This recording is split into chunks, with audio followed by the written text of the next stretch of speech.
EPAWA meteorologist Bobby Martich here with your outlook for September 28th, 2022. The Wednesday video forecast is proudly sponsored by the Walters and Zrinski team at Keller Williams Real Estate, serving Carbon, Lehigh, and Northampton counties in eastern Pennsylvania. Mention you saw this ad spot on the EPAWA video, and the Walters Zrinski team will offer a credit toward movers, a 1-year home warranty, or general repairs with any successfully closed real estate transaction. Give Mike and Sarah a call today and find out what sets them apart in the real estate industry. They can be reached at 610-867-8888, proud sponsors of the Wednesday video forecast. So we will get to Ian, which is going to be making landfall today. As a major hurricane, most likely. And we do have to get through our local weather here first. This will, in part, affect parts of our region later down the line here. But I do want to get to today. We have a weak cold front that is off to our north here, and that is going to be sliding down to the south. It's going to be lacking precipitation as it does so there could be a stray shower in a few spots, mainly in our central and northern areas as that moves through. And that will push off to the south, and here is what we are looking at on the NAM. Just a few spotty showers near the Pennsylvania-New York border are going to move its way south, so this is just a stray, brief, light shower, not a real big deal. But don't be surprised if you see a quick spritz here this afternoon as that front moves through, and then that's off the coast. We were mostly clear overnight, and then the next couple of days we are looking at dry conditions generally with mostly sunny skies here returning to tomorrow, and temperatures that are going to be a little slightly below average here for both days, actually. 62 to 70 is the spread today, and then 60 to 70 is the spread on Thursday. Pretty similar temperatures here on Friday that we're dealing with to today and tomorrow. And sunny to partly cloudy. We'll have the clouds start to increase a little bit on Friday night, and we may have some remnants of Ian to deal with this weekend. So here is, we'll get to the National Hurricane Center advisory first. This is the storm track from the National Hurricane Center at 11 p.m. This is their updated advisory. It is still a 120 mile per hour Category 3 storm. There is an expectation there might be some slight increase to maybe a Category 4 right before landfall, and it will maintain major hurricane status all the way up until landfall. And the reason for that is there was an eyewall replacement cycle this evening, and I'll get to that in a second. But there is a track now that takes this generally off the west coast of Florida, so this is going to come in it's looking like it's going to come in right around Englewood, Venice, somewhere in between Sarasota and Fort Myers. So Port Charlotte's on the table, Punta Gorda. There's a lot of different places in there that could be under the direct impact there. We're narrowing it down to a very small area now. So it's probably southeast or just southeast of Sarasota, maybe Siesta Key, Venice, somewhere in there. Englewood is on the possibility list. Then this is going to go across the state of Florida by the 8 p.m. Thursday. By the way, this is going to make landfall, we think, probably this afternoon. Okay, it's going to be this afternoon. It's going to come across into those western areas, those areas I just mentioned as a landfall, come across the state of Florida, reemerge on the other side into the Gulf Stream, and then curve back toward somewhere between Myrtle Beach and Savannah. Okay, that is the expectation from the National Hurricane Center now, which is on point with what we're speculating might happen here down the road here. As early as a week ago, we looked at the European model from a week ago, and it's been spot on almost with this not only landfall point in Florida, but also that reemergence over the Gulf Stream on the east side of Florida, and then coming back in near Myrtle Beach. There was the video that I did last week, that one that I butchered and I got the wrong name for the wrong storm, was talking about the right storm, but it was the National Hurricane Center trolled me a little bit and named some BS invest out in near the Cape Verde Islands, just off the west coast of Africa. Very weak system. They named that Hermine, so this became Ian. But other than that what I showed in that video was exactly what happened. That was the European model we wanted. The European model did very well with this. And this is what the European model has as of its latest run. And a landfall point, again, this is near Englewood or Venice, somewhere in that general vicinity, just northwest of the Fort Myers area. Port Charlotte's in this area as well. So this is where the direct hit would be. The biggest thing here with this, though, is there's a tremendous amount of rain. There's a cold front or an occluded front now, but it was a cold front situated off to the north like that.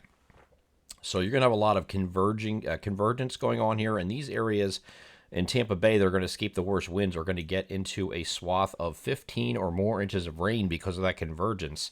And we're running up against that front, so it's going to be one heck of a rainstorm. There's going to be a tremendous amount of surge here. That's going to be 5 to 10 feet, maybe a little higher than that in some places.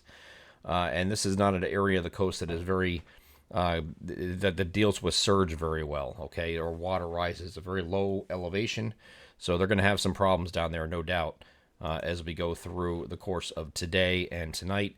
And everything's pretty much in lockstep with this. Here's the NAM this evening, same landfall point, same time, okay? This is early afternoon on Wednesday. See the timestamp there, 2 p.m. That's the same thing European model has. And here is the GFS, same exact thing.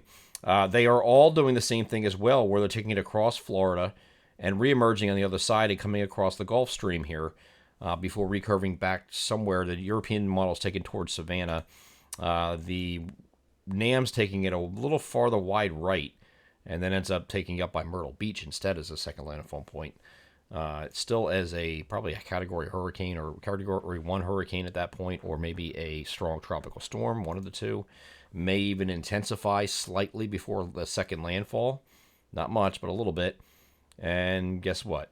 GFS is doing the same exact thing here as the European model, goes across the state and reemerges on the other side. So here is what it looks like on the hurricane this evening. Now, this is a reestablished eye structure. We went through an eye wall replacement cycle. So earlier in the evening, and I'm going to see if I get a different color here just so I can show you so you can see it. We'll make it, I guess, this mauve, or here we go. Here's white. Okay, so we're gonna put this. There was an eye wall that in here that was like this, really small. Okay, what an eye wall replacement cycle is, you see, as it bands out here, there became the new eye wall.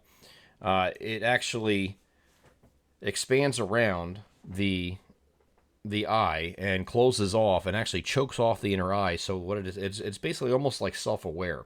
So the hurricane is trying to expand and get bigger, right? So that's what it's doing. And because of that, this eye is now much wider, okay? I'm messing with my tools here. This eye is now much wider than it was before, okay? Before it was only 13 miles across. Now it's at least double that, all right? So what that did is expanded the wind field. It did raise the pressure a little bit. At the 11 o'clock advisory, it went up to 952. It was at 947.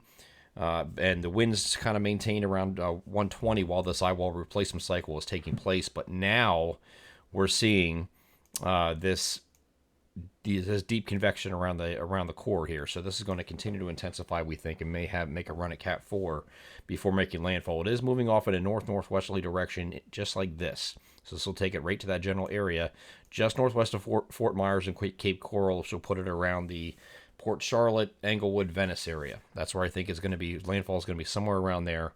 And that's going to be early this afternoon on Wednesday. So that's that system. And here's what it looks like in motion.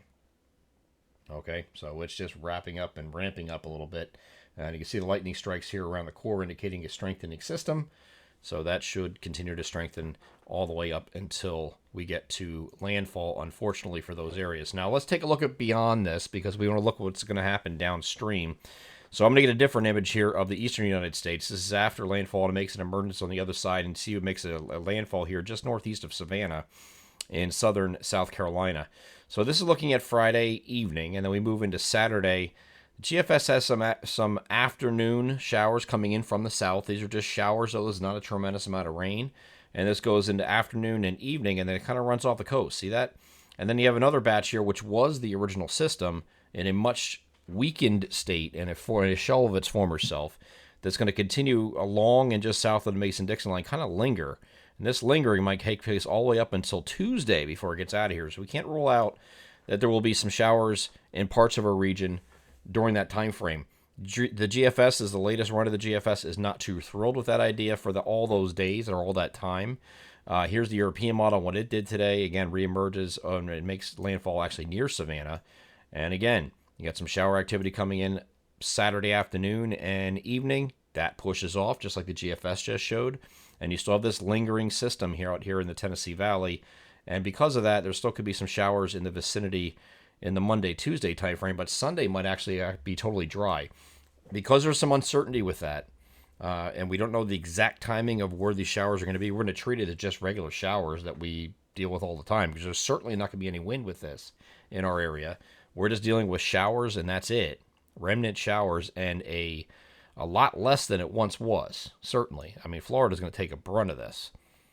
But this curve out to the right here offshore is going to be helpful for areas like Alabama and Georgia that are looking at to get an onslaught of rain when that was coming projected before to go up the spine of the peninsula instead. So I do think we're going to have to just watch this end of the week period. I think looking at late Saturday in the day, Saturday and Saturday evening from south to north, you have that precipitation moving in. Might not even make it to the far northern areas. We'll see of our coverage area. And then that moves off overnight. And then Sunday doesn't really show too much. Maybe in our far southern areas a little bit. And then just have this sitting and spinning for a little bit until this moves out. And that's not going to be until Tuesday until that's out of here. So we'll continue to monitor that and update the timing of any local impacts to our area. But it looks like it's just a regular showers deal.